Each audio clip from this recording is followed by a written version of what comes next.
How do you say goodbye when time is running out? For Helena Ross, the answer lies in the pages of a book. Facing her own mortality, she must confront a more painful truth, the memory of her lost daughter. In her solitude, she finds an unlikely ally in Mark Fortune, a man nursing his own grief. Together they write a story not of death, but of what it leaves behind: love, regret, and one last chance for forgiveness. To hear this shocking confession in its entirety, find the Ghostwriter on the Best Twist podcast, where I, Clyde, will tell you every last detail. Chapter 37. Washington, D.C., Wednesday, April 26, 2023, 10:32 a.m. The following day, Alex pulled her car into the parking lot of an apartment complex located just outside the campus of McCormack University. The front of the three-story building sported sets of zigzagging stairs offering access to each level. Alex stood from her car, climbed the stairs to the second level, and knocked on apartment number 211. A moment later, a young man answered the door. "Matthew Claymore, yeah?" "Alex Armstrong. I work for Lancaster and Jordan. Jacqueline Jordan asked that I work with you on a few things before you and Jacqueline meet with the police later this week." "Yeah, come on in," Matthew said. Alex walked into the small, college-esque apartment, which was made up of 2 bedrooms, a living area, and a kitchen. She set the folder she was carrying onto the kitchen table and sat down. "You want something to drink?" Matthew asked. "Coffee's still hot." Alex glanced at the coffee maker, a standard Mr. Coffee drip brewer, whose glass pot was stained a filthy brown. "I'm good, thanks." Matthew sat across from her. "A girl named Laura McAllister is missing," Alex said. "The police want to know if you're involved." Matthew nodded. "Yeah." "You and Laura were dating?" "Yeah." "First things first, did you have anything to do with Laura's disappearance?" "No." "We're going to be diving into some specific details about the weekend. If you're lying, it's going to hinder Lancaster and Jordan's ability to defend you." "I'm not lying." "Okay," Alex said. "My job is to prove it. How do you do that?" "Lots of ways. The first thing we have to do is produce a rock-solid alibi, and then confirm that alibi with proof." Alex opened the brief Jacqueline Jordan had given her. It contained the details of the Matthew Claymore case, as it was now referred to at the offices of Lancaster and Jordan. "First, you're going to tell me about Laura. Here's what I know," Alex said. "Laura McAllister was reported missing by her parents on Sunday afternoon. According to our sources, the last time anyone saw her was Friday evening. That person was Laura's roommate, who told police that Laura was on her way to the university's recording studio to finish a project she'd been working on. No one's seen her since. Does this match what you know?" Matthew nodded. "Yeah." "Did Laura have enemies? Is it reasonable to think that something has happened to her? Or is it more likely she up and left for some reason?" Matthew bobbed his head back and forth. I guess either is possible. Laura was getting ready to drop an episode for her show, and there was a lot of controversy around it. Did Ms. Jordan tell you about it?" "The scoop? Yes, it's in the brief." Alex knew all about Laura McAllister, her radio program, and her social media platform that boasted over 1 million followers. Jacqueline had briefed her on the situation, and Alex had spent an hour poring through the details of the preliminary file her boss had put together. "Okay," Matthew continued. "So even though Laura was trying to keep a lid on the rape story she was working on, rumors started going around campus. And then, after the press conference by Duncan Chadwick's dad, things have been really crazy around school for the last week or so." "Crazy how?" "Crazy with rumors about what Laura was about to reveal. Rumors about who the girls were who were raped, and which fraternity members were involved. People were freaking out. Also, Laura told me that the school was putting pressure on her." "The school?" Alex asked. McCormack University is, while the school is prestigious, it's sort of the alternative to the Ivy Leagues, and it attracts students whose parents are wealthy and powerful. Laura, from what little she told me about her investigation, had confirmed that a fraternity had used a date rape drug at one of their parties. There's a police record filed by one of the girls who was raped. Laura's story was not only going to highlight this one incidence of sexual abuse, but point to past issues that the university had swept under the rug. Laura said McCormack was more interested in maintaining its pristine reputation and keeping its alumni happy and proud, so the steady stream of donations continued to pour in each year. The school has an endowment that rivals Harvard's, and Laura was going to accuse McCormack of taking any and all measures to protect it, including keeping a story about rape on its campus quiet. Alex jotted a few notes. So back to your original question, Matthew said.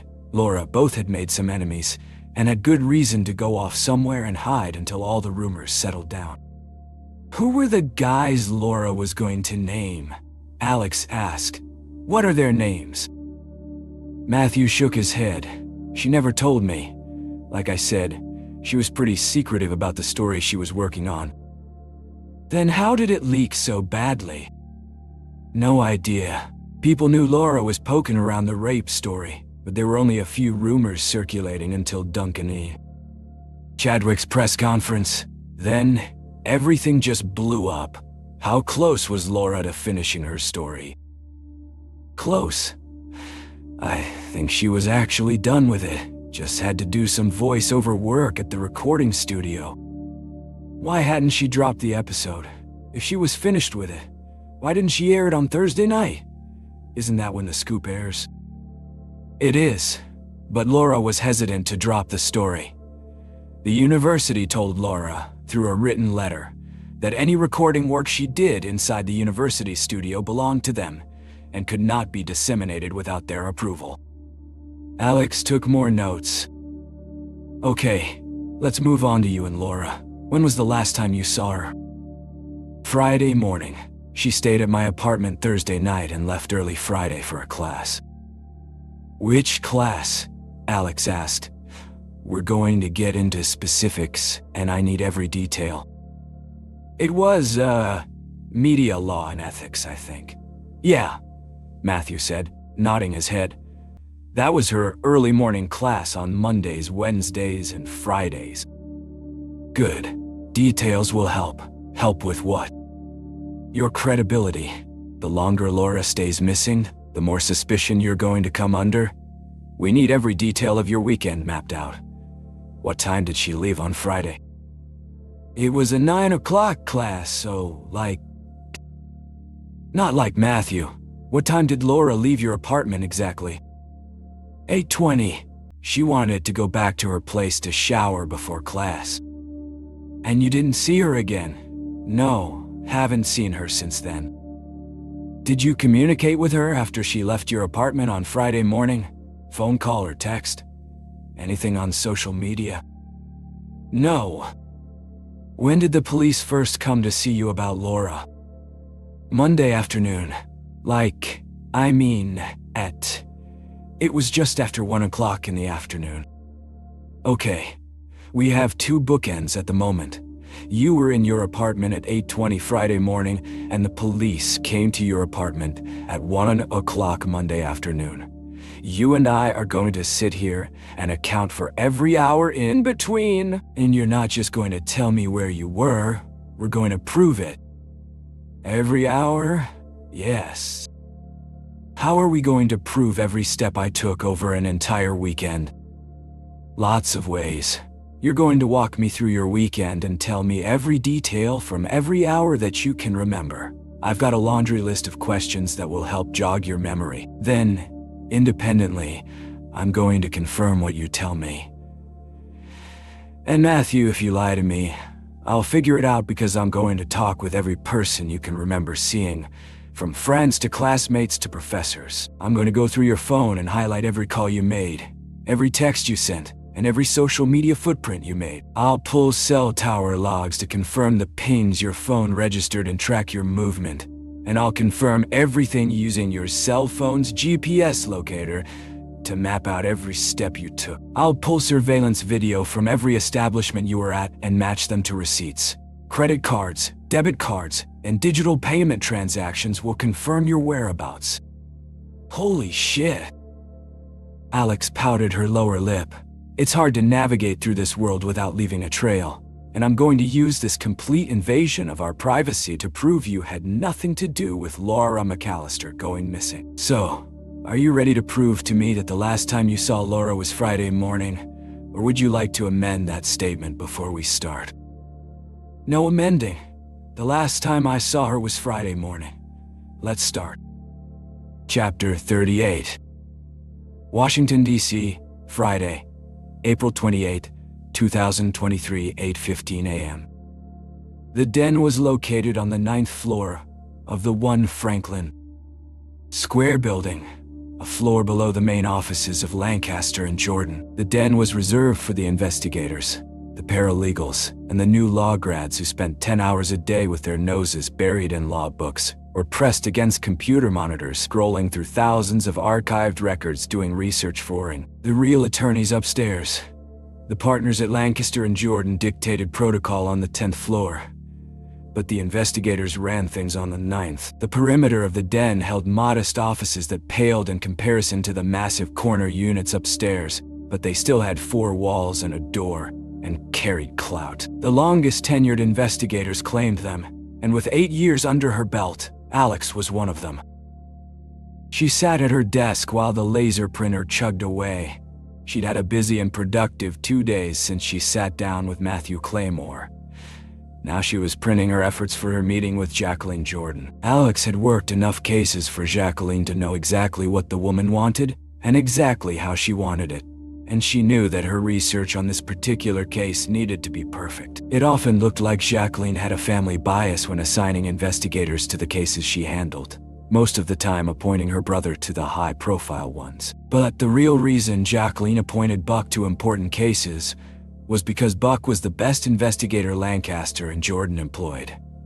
A point Alex would never argue, but the fact that Jacqueline had selected Alex for the Matthew Claymore case, one that had the potential to become newsworthy, was testimony to the fact that even though Buck Jordan held the top spot among the firm's investigators, Alex was a close second.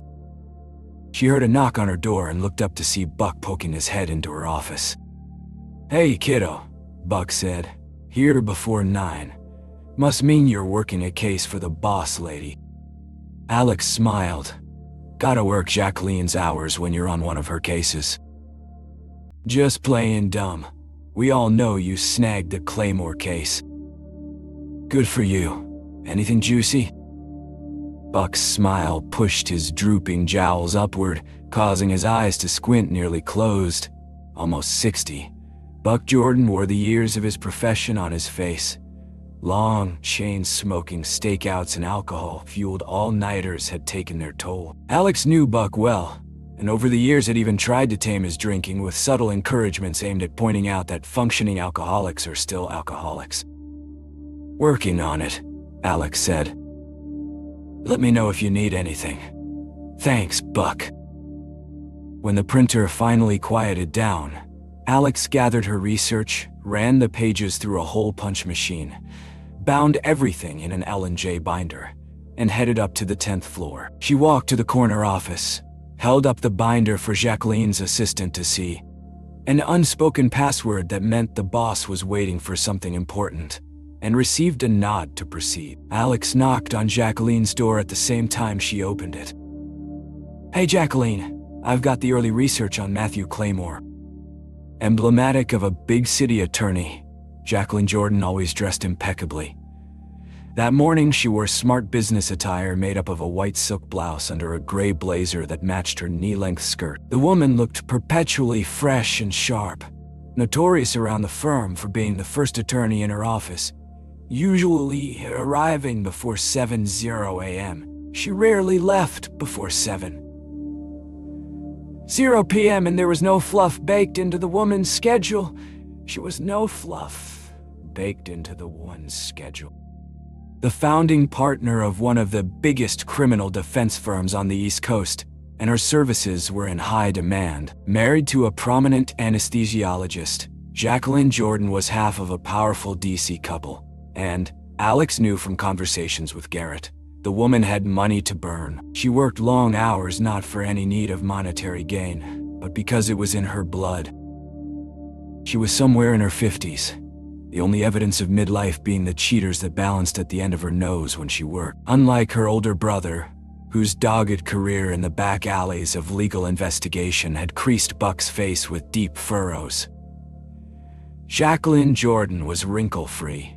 The result, Alex assumed, of monthly Botox sessions. Jacqueline looked up from the brief she was reading and peered at Alex over her glasses. "And? How do we look?" "First pass. The kid looks clean," Alex said, taking a seat in one of the chairs in front of Jacqueline's desk. Alex handed over the binder that held her work. "I can definitely place him with Laura McAllister Friday morning at his apartment," confirmed by Matthew's roommate, who saw Laura leave, and by his cell phone's GPS. Two professors confirmed seeing Laura in their classrooms Friday morning and afternoon, so we have proof Laura was alive, and well after the last time Matthew saw her. Laura was last seen by her roommate Friday evening, reportedly on her way to the School of Journalism's recording studio. No one's seen her since. She was reported missing Sunday afternoon by her parents, and police knocked on Matthew's door at 1:12 Monday afternoon, confirmed by a police report I obtained. I was able to create a detailed timeline of Matthew's movements from the time Laura left his apartment Friday morning to when police spoke with him Monday afternoon. All confirmed with credit card usage, ATM camera, social media posts, cell phone, pings, and the GPS tracker on his phone. Everything. It's pretty tight other than Matthew's sleeping hours, which technically cannot be vouched for. An eager prosecutor or rogue detective could use those hours of anonymity to claim that they were when Matthew was on the prowl. Any way around those hours when Matthew was asleep? Not really. I spoke with his roommate and he confirms that he believes Matthew was asleep in his room. No eyewitness proof, though.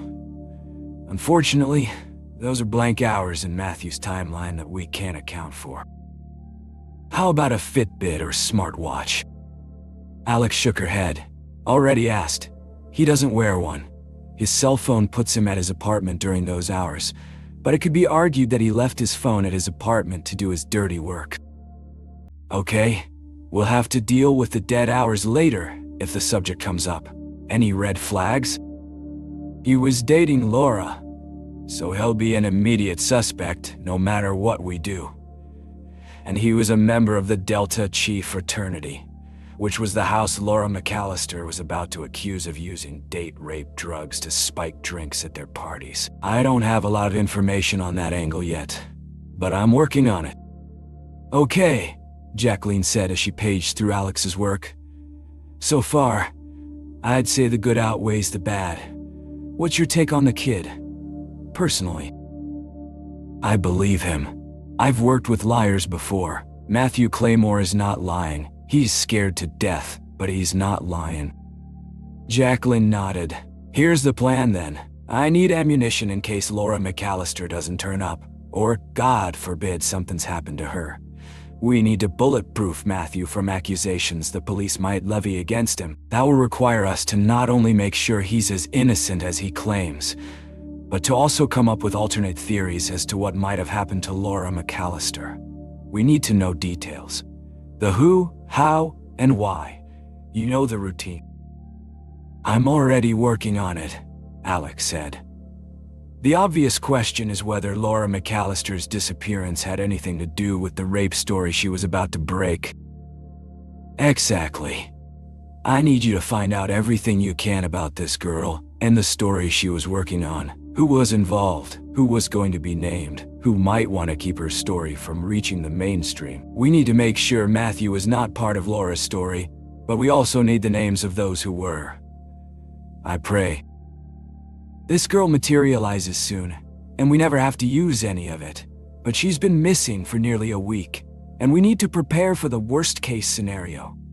This timeline of Matthew's movements is a good start, but we'll need more if this turns up. Understood, Alex said as she stood up. I'll have a better picture by next week. Thanks, Alex. I'm glad you're on this case with me.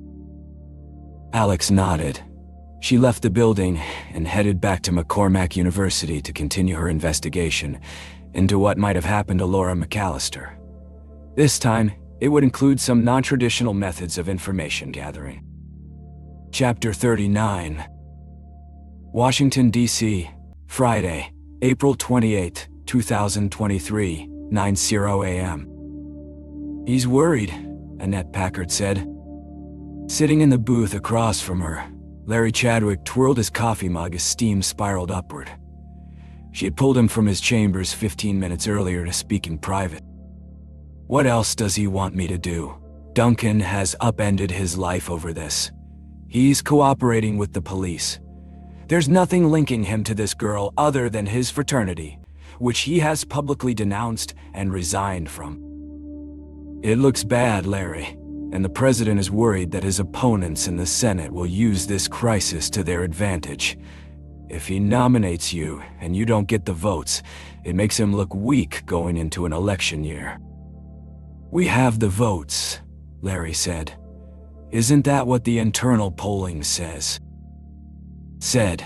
That polling was from 2 weeks ago, before this story broke.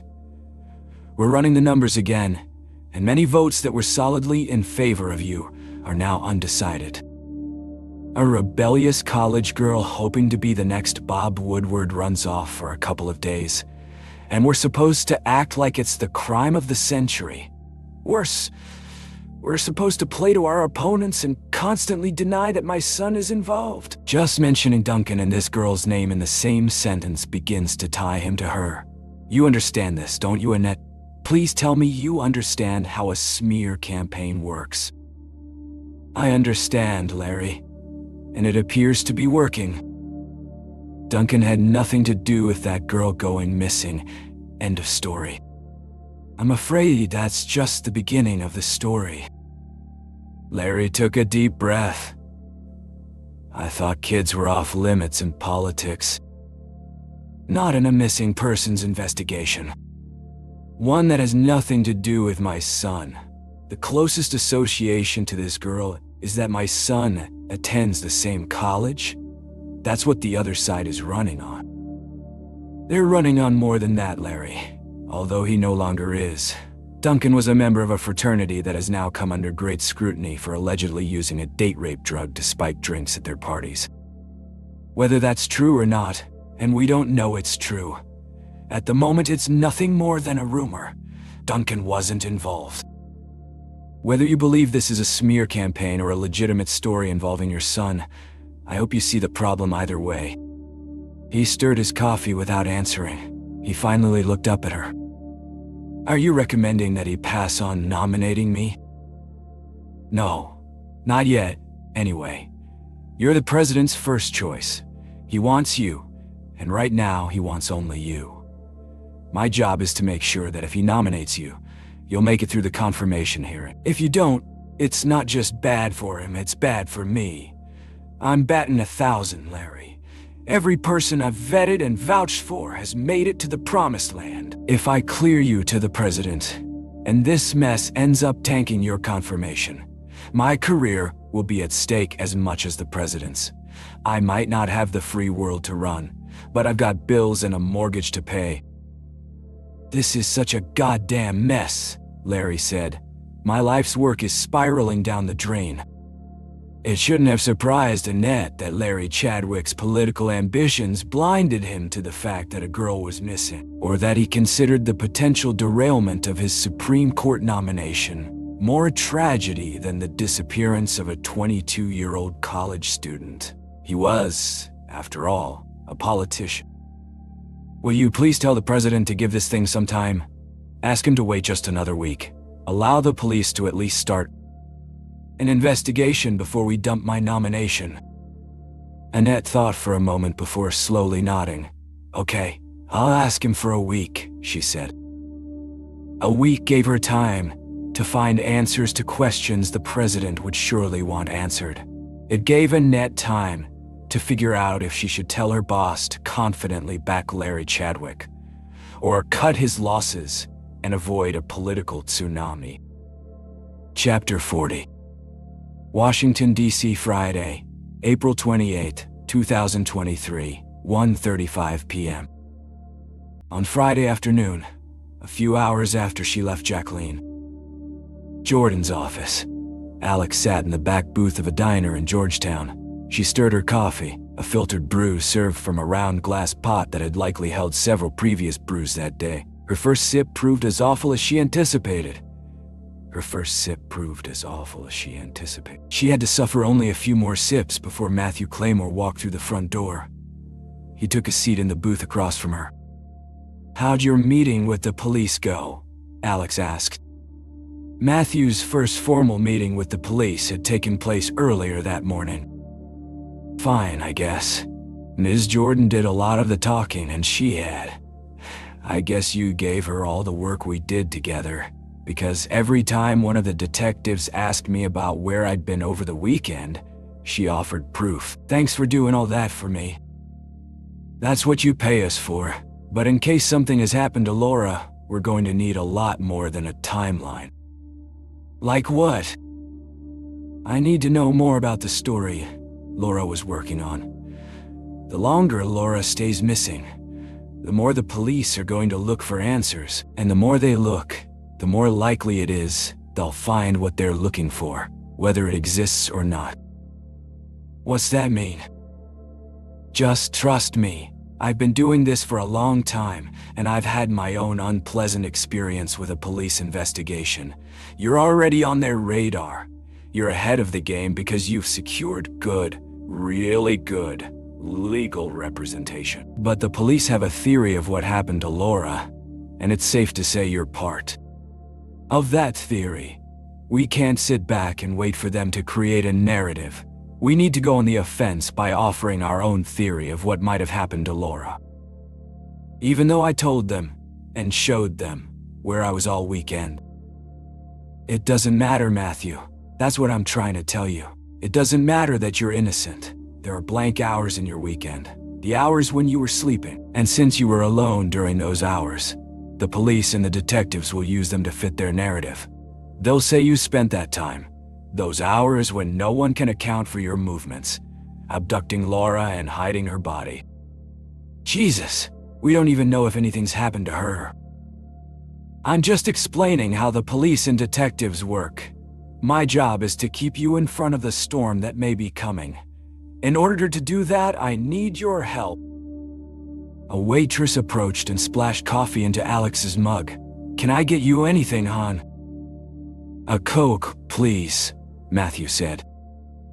After the waitress left, Matthew looked at Alex. "My parents told me to do whatever Miss Jordan said, so I will. I'll give you whatever you need, if I can." "Good. Let's start with a few questions. Were you and Laura exclusive? Like, were we seeing other people?" "Yes." "No. We were pretty serious." "How long had you been together?" "Since the middle of junior year. Almost a year and a half." "Do you know anyone who might have been interested in Laura romantically?" "Not that I can think of." "Did Laura have an ex-boyfriend?" "Probably, but she never mentioned anyone. She never had a boyfriend at school during her freshman or sophomore years. So, maybe from high school." The waitress delivered Matthew's soda. "You two going to order any food?" "No thanks," Alex said. The waitress placed the bill on the table. "Refills are free. Just flag me down," she said before hustling off to the next table. "Okay," Alex said. "Tell me about the story Laura was working on." Matthew shrugged. "I don't know a lot about it. Laura was really private about it. All she told me was that she had been tipped off about a rape that had happened on campus. After she started looking into things, she came to me to let me know that the rape had happened at my fraternity house. Or, allegedly happened. Did you know about it? No. I mean, there were rumors, but that was it. What sort of rumors? That maybe some of the guys had gotten liquid G and had spiked the punch. Who? What were their names? I don't know. It was just a rumor. I wasn't part of it, so I didn't know if it was true or not. But then, like, a couple weeks ago, we heard that a girl had gone to the police and filed a report that she'd been raped at the fraternity house. We were all freaked out. We figured the police would come around and start asking questions, or the dean would call us in, or the fraternity charter would get shut down. But nothing happened. That's why I figured it wasn't true. What did Laura tell you? Nothing. Like I said, she was worried that her story would leak before she dropped it, so she was careful not to tell me anything. Were you worried about Laura's story? I don't know, I guess. I didn't know what was true and what was made up. I didn't want any of my friends to get in trouble, especially if none of it was true. And just to be totally honest with you, Laura and I got into a fight about it the night before before she disappeared. What kind of fight? Just an argument. I wanted to know what kind of proof she had, and she didn't want to tell me anything about it. She was stressed because so many rumors were flying around campus about her story. I was stressed because it had to do with my fraternity, so it just all blew up into a big argument. Did you tell the police about this argument? No, they never asked, and Ms. Jordan told me not to offer any details unless I was asked about them. Alex paused long enough to manage a sip of coffee. How did Laura get onto the story in the first place? How did she hear about it? Through her tip line. She set up an email account last year when the scoop started getting popular. People would email her all sorts of crazy stories, and Laura would check out the interesting ones, and then start investigating them to see if they were legit. Who tipped her off about the rape on McCormack University campus? Matthew shook his head. I don't know. Alex managed a final swallow of coffee. Okay, I'm going to do some investigating. I might have questions. If I call, answer your phone. Got it? Yeah. Do you need help? I can help. The last thing Alex needed was an unstable accomplice aiding and abetting her as she bent or broke laws in her effort to protect him. Just keep your phone on, she said as she stood from the booth. I'll call if I need anything. Chapter 41. Washington, D.C., Friday, April 28, 2023 2:45 p.m. Alex sat in her car and stared at the apartment complex. Her research had told her that Laura McAllister lived in Unit 7, and that her roommate was named Liz Chamberlain, a fellow senior who was taking 15 credits this semester and should be about to leave for her 3:00 p.m. poli-sci class. Alex waited and watched. At 2:48 p.m., the door to Unit 7 opened, and Liz Chamberlain appeared. The girl locked the door behind her and walked off in the direction of McCormack University's campus. Alex took one last look around the parking lot, saw no one, and exited her car. She pulled out her leather-bound lock-pick set as she approached Laura's apartment door. The lock proved to be a less complicated mechanism than Byron Zell's a few weeks before, and Alex was inside in less than 60 seconds. She closed the door behind her and slipped her hands into latex gloves. The college apartment had a floor plan similar to that of Matthew Claymore's place. Kitchen, common living area, and 2 bedrooms. Alex headed to the first bedroom, saw a photo of Laura McAllister and her parents on the desk, and entered the room. Laura's bed was made and organized. The desk was fastidiously organized, and a quick glance into the closet revealed a wardrobe perfectly hung on matching hangers.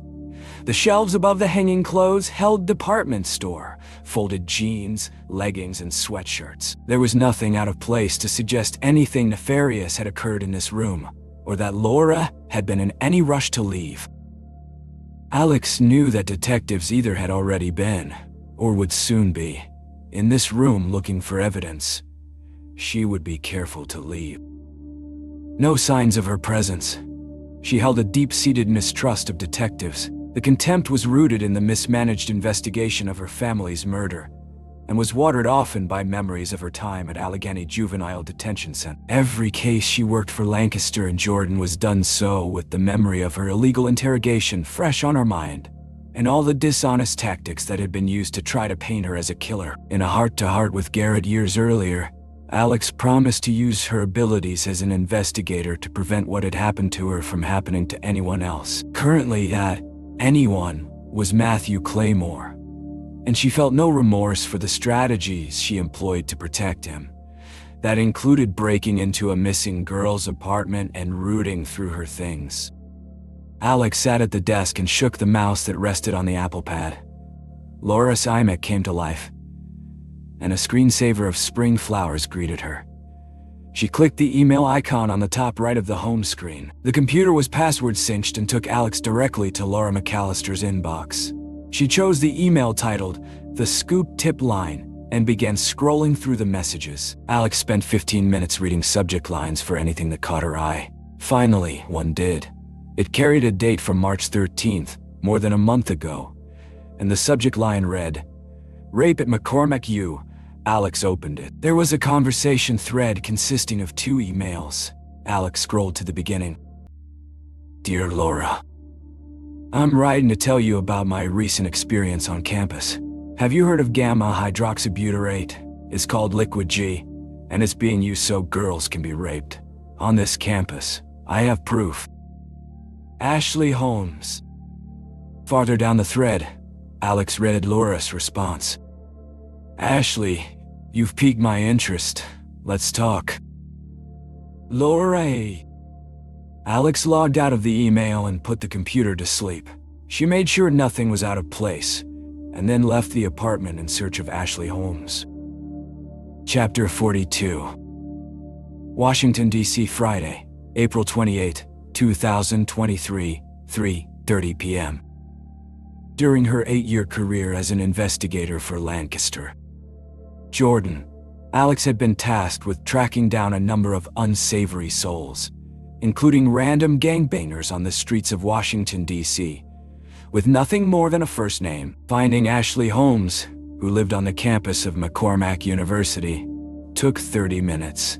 There was only one sophomore dorm, Wakington Hall, which housed 156 second-year students. A confident lie to the kid behind the dorm's front desk, explaining that Alex was there to surprise her cousin Ashley, but didn't know her dorm room number, was all it took for Alex to be knocking on number 455. "Ashley?" Alex asked when the door opened. "Yeah?" Alex recognized the confusion on Ashley Holmes' face. Students from affluent families made up the enrollment at McCormack University, and Alex was certain there were rules banning tattoos and rogue piercings. That Alex's right arm was covered with ink. The remnants of another tattoo crept up her neck and peeked from under her collar, and a nose ring pierced her left nostril was likely enough to get her thrown off campus. It was at least enough for Ashley Holmes to give her a second glance. The spiked blonde hair and today's shade of lipstick, bright magenta, likely added to the girl's confusion as to why this foreign creature was knocking on her door. "I'm Alex Armstrong. I'm doing some legal work involving some things going on at McCormack U. Do you have a minute to talk?" I guess," Ashley said. "Is this about Laura McAllister, peripherally? Can I come in?" Ashley pushed through the doorway, stepped into the hallway, and closed the door behind her. "Can we just talk out here?" she asked. "Sure, that's fine." "Who'd you say you work for? A law firm? Lancaster and Jordan?" It was a vague answer, and the girl seemed to accept it. Even if she wanted to ask more questions, Alex didn't give her a chance. "When was the last time you saw Laura McAllister?" "Last week. The police already asked me about it." "Do you remember the day exactly?" "Thursday. We were working on something for The Scoop. That's her show. She does a radio show for the student body." "Yes, that's what I want to talk with you about. I'm trying to figure out how serious Laura's story was." "How did you get my name?" Ashley asked. From her discussions with Matthew, Alex knew the vibe on campus since the Chadwick's press conference included a sense of foreboding. And since news of Laura's disappearance had trickled into the headlines, McCormack University had been populated with reporters and media. Alex would have to be honest about what she needed if she hoped to get this girl's cooperation. My firm is representing Matthew Claymore. Do you know him? Yeah, he's Laura's boyfriend. In the work I'm doing for Matthew, I started looking into the details of Laura's story. I know you were the one who tipped Laura off, and I need to know if Matthew was part of the story Laura was working on, if he had any involvement in the allegations of rape on McCormack's campus. Matthew? No, his name never even came up. A sense of relief flashed through her and tingled her fingertips. Alex had worked on cases before where the innocence of her client was less certain. It was always easier to fully commit to a case when she was confident she was working for an innocent person's freedom. When you saw Laura last week, where was it? At the recording studio. For something with her story. Yes. I was finishing the interview Laura was doing with me. She needed a few clarifications, and then she said she was going to do some voice-over edits. What was your role in Laura's story? You tipped her off about what might have been going on at the Delta Chi fraternity. How much did you know? A lot. Do you know who was involved? I know one of them, yes. Who? Ashley paused. Alex could tell that the girl was having trouble determining how much to reveal. Listen, Ashley, I know I'm just some strange woman who knocked on your door. But trust me when I tell you that even though my firm is representing Matthew Claymore, I have Laura's best interest in mind. I need to know as much as I can about Laura's story. Anything that helps me figure out what happened to Laura will also help me make sure Matthew doesn't get falsely accused of something he had no part of. There was another gap of silence. I need your help here, Ashley. I told Laura everything I knew. She did the rest of the work to confirm it. Tell me what you told Laura. Ashley swallowed and looked up toward the ceiling, then finally back at Alex. A girl was raped a month or so ago. She's a friend of mine and she doesn't want her name mentioned. It happened when we were at the Delta Chi house. I heard she had gone off with a guy, and I figured, they were hooking up. I wasn't worried or anything. It didn't even faze me. But the next day, she told me what happened. She blacked out and couldn't remember anything. When she woke up at the fraternity house the next morning, she knew. She knew that she'd been raped. She went to the hospital, and when her blood work came back, it showed she had liquid G in her system. Did the police find the guy who raped her? No, they didn't even look. They said that because my friend had drugs and alcohol in her system, and because she had no actual memory of the rape, they couldn't do anything about it. Does she know who the guy was? Ashley shook her head. That's the thing. All she can remember from that night is bits and pieces. That's what liquid G does. It's a date rape drug that makes you unable to defend yourself. And then it, erases your memory. But, erases your memory. But what? But we know. My friends and I know who the guy was. We have pictures of them from earlier in the night. We were all together at the party, and we took a bunch of selfies. She was with the same guy in all the pictures, and another one of our friends saw them head upstairs late at night. Who was it? Who was the guy? Ashley ran her hands through her hair. I don't know if I should say any more. This is why Laura was so worried. So many rumors were starting to spread, and she wanted to get her story out before it was too late. It might already be too late, Ashley. Listen, no one knows what's happened to Laura, but the police have decided that Matthew Claymore is involved. Matthew?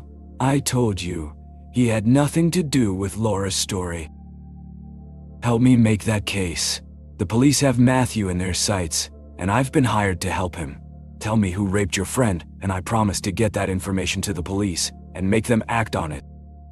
Ashley paused for another moment. It was Duncan Chadwick.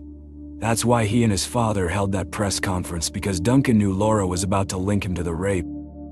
Alex's fingertips tingled again, as if a jolt of electricity had coursed through her body. Jacqueline Jordan had sent her to find alternative theories as to what might have happened to Laura McAllister. At the moment, Duncan Chadwick was one of them. Was Laura finished with the story? Yeah, she was just wrapping things up and sort of polishing my interview, but she was worried that the school would shut her down. The rape allegations cast a wide net, and a lot of people were implicated in it, not just Duncan Chadwick and his fraternity. The school was trying to keep the story quiet because Laura recorded everything at the recording studio, and because the recording studio is owned and operated by the university. Laura said the school technically controls anything that's recorded there. That's why she was thinking about just dropping her episode to her social media accounts and bypassing the studio. So she must have had the episode stored somewhere. Yeah, on a thumb drive? I don't know how it all worked. I just put on the headphones and spoke into the microphone. Laura did the rest. But I saw her plug a thumb drive into her computer when we finished recording. Laura said that everything that gets recorded at the studio also gets stored on a hard drive and technically belongs to the university. A hard drive at the recording studio? Alex asked. Yeah, but it's locked. I walked past it the other day. No one's allowed in there for now. We used to be able to use our school IDs to unlock the door, but when I tried, my ID didn't work. Too bad, Alex said. I guess that's a dead end. Thanks, though. You've been a big help. Alex turned and headed down the hallway before Ashley Holmes could respond or ask any questions. She pushed through the front doors of the dormitory and headed across campus.